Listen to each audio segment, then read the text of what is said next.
Guys, you're looking at some of the better news that we've had in several months now watching the drought in the desert Southwest.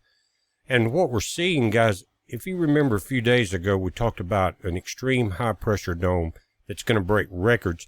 That would be not leaving this area, but spreading over the Rockies and moving into this area. And that is, the edges of that have been causing some pretty good storms.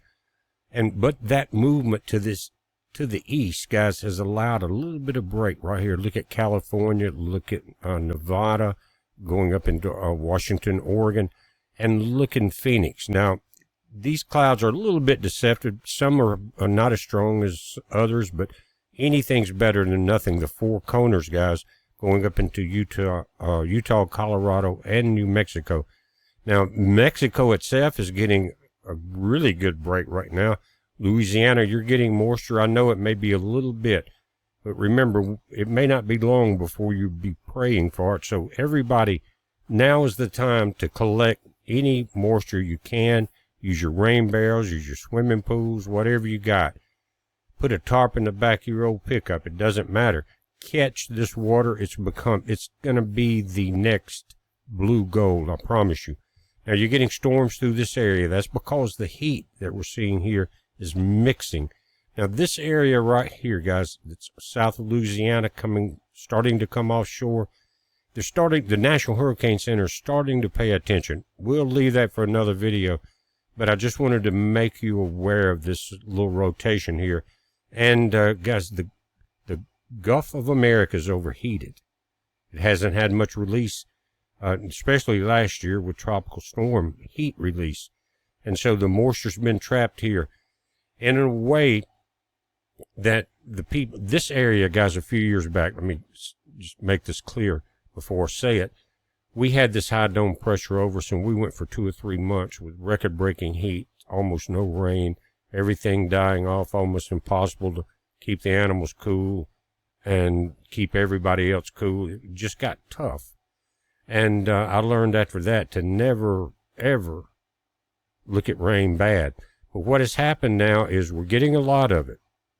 And so take advantage of it, guys, again. But what I want to say is this area has been getting a lot of moisture because of the blocking. It's a good thing for us. It's not a good thing for the desert Southwest, and it hasn't been. But these effects go beyond this planet. Remember the video I was talking about? That different planets throughout the solar system are starting to see heat increases. That's important. Let's look at this on the infrared. About the strongest on the map, guys, are here in Mexico, right there. And you've got, this is higher elevation moisture. And when you get into the greens and all, sometimes the wider areas, you'll get some moisture. Sometimes it evaporates before it hits the ground. Now, Arizona and New Mexico, these storms are a little bit different level. You're starting to get into the yellows and red. What a blessing this time of the year. But be careful of high winds and things like that. Again, New Mexico, what a blessing. Everyone's not getting it yet. And you're getting very light upper level rain here in both Utah and Colorado. Now, one thing is the Colorado Rockies, guys, the snow melted. The sun's heating them up to thermal radiators. And that is what this heat signature, this heat dome here, has pushed that heat dome up from 500 dm, what they call it, to about 600, because the heat rises, right? And you got a whole row of the Rocky Mountains that are radiators now. And so this spot is very fortunate to get this moisture. And so if you can gather any of it, do it. If not, maybe enjoy a cool night, which always makes the mornings much cooler. If you get that nighttime cooling, it's so important. Now let's switch to the water vapor level, guys. And the greens are the most moisture in the air. And that's a good sign, again, because you see that popping up both in Arizona and New Mexico. Of course, Texas, you're getting some. And Texas, you're actually thicker than that large cloud that we're watching over Louisiana. This system out here in the Gulf is very interesting to me. Now, since day one on this channel, we've watched every hurricane that came into the Atlantic. And I've always talked about the heat buildup and what can happen. Notice it's not moving that fast, and this system is starting to rotate. So even if we get a small tropical system, maybe just a depression, there may be a lot of moisture. Now, lower areas, you may start to see some flooding. We may start to see some winds, possibly some power outages in this area if this develops. We'll just have to wait and see. Again, they're watching it. But look at this area of dry air. Comes all the way from Mexico, completely across Texas. You're catching just into Arkansas, a good bit of it. In our state is a good bit of it. We've been seeing some moisture. Got a good break about every other day. I can't complain. Tennessee, you're getting a lot now. But this pressure dropping here means that this line is going to be pushed even tighter. The drier air will be evacuating from Mississippi and Alabama. The more this pushes forward, the more that will happen. But as this heat moves from left to right, it is mingling with the moisture coming off the Gulf itself. So extremely hot air with extremely moist input, guys, means tornadoes, high winds, and down power lines. We've been watching those lately. And so you're starting to get a break here through Tennessee, going up into Kentucky, northern Arkansas, or central Arkansas. I can see these greens. That's good signs. Oklahoma, you're getting some in your eastern section. But look at the very dry air. And let's look at one other thing. And this is a satellite model, guys. It's tracking live. A lot of the data comes from NOAA and other places. But it's showing the same high pressure that we started watching in the middle of May. And you're starting to see some darker areas here and along the California coast and here into the areas. See this just kind of a little darker, where that moisture's coming through. And again, I think it's got to do with now we're kind of getting a little further to the east than we have been. And so maybe a little relief here.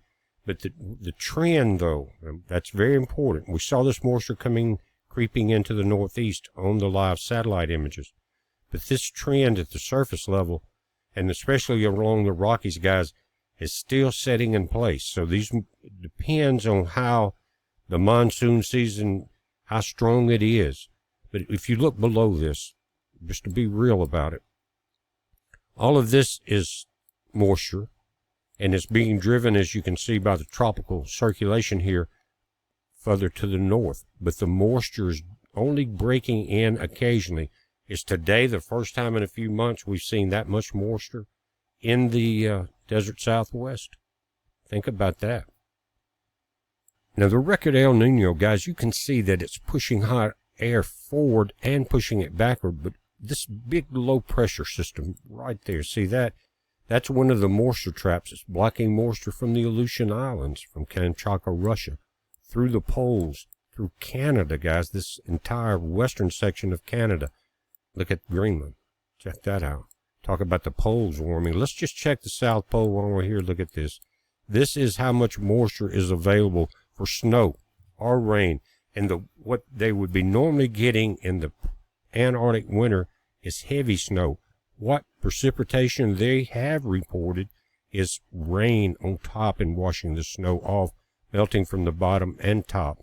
When you're at 36 above normal, like we saw a month ago here, you're looking, guys, let me move this over, at record-breaking events. Our planet is going through the change. Now, you think about, we've seen the different ages, the dinosaur age, the crustacean age, the ages up leading to the younger Dryas, and you think about it as it wouldn't happen that quickly, or surely wouldn't happen with a bunch of humans on the planet. But if you look at the ancient text, they talk about those floods and what that happened. You know what I mean? And right now, we are the generation that is witnessing this event. And I want to look at the sea surface temperatures. That's very important. Now, this is not exactly the temperature. This is the abnormalities. In other words, the temperatures above what is normal. And it's called SSTA, sea surface temperature anomalies. And the yellow, guys, is, let me slide this over. You can see the chart here. This is the hottest right here. You get into the white hot. Goes from the red, black, red through the yellows to the white hot. We'll move it back over just a moment. What we're seeing, record heat. all the way through this area.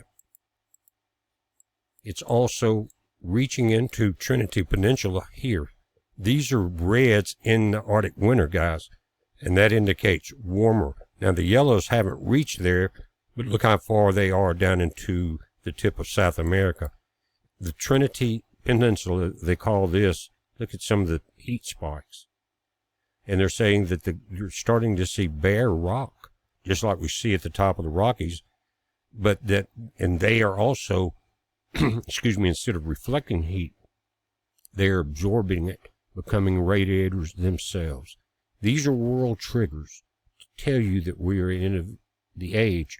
I think our politicians are aware of it, and I think that has a lot to do with maybe why they're going to do a disclosure. By the way, guys, at 8:30 p.m. tonight on our new channel, the Sumerian History Channel, there's a live video going up that's very important and very informative. 8:30 p.m. Central. I'll put a link below. Heads up. Father loves you guys. Keep looking up. We love you. Be safe.